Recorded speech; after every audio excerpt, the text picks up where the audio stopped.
Okay, next stage in our construction is our front frame assembly. So we're using 230D sheets and 80C channels. Now our channels will go on the edge of our sheet. Now just be aware that you have your corner holes in this sheet. So that sheet goes to the outside.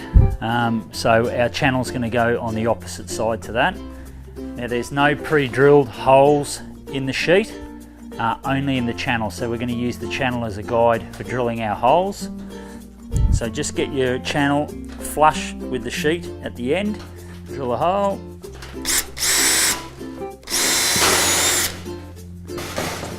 and we're using rivets for this side.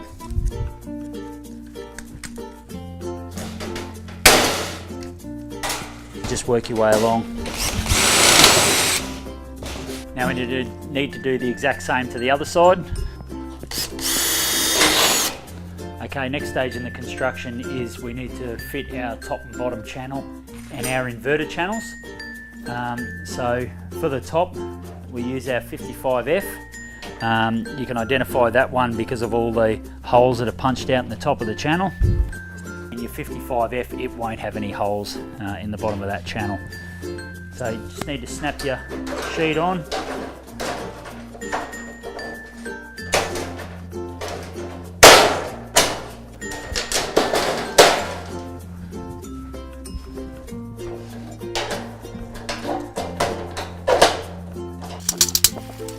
Now, because of your doors going on the front of this front frame, to secure these sheets, it's done from underneath.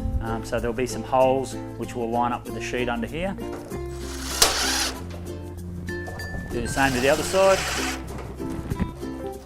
Okay, now we need to attach our 79D inverter channel. Again, these are secured from up underneath.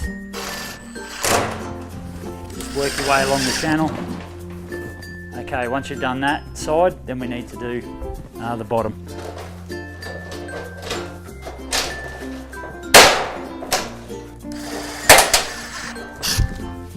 Once we've secured all the holes up underneath, you'll notice that you've got 4 holes on the top inverter channel. We need to also drill and put a screw in those.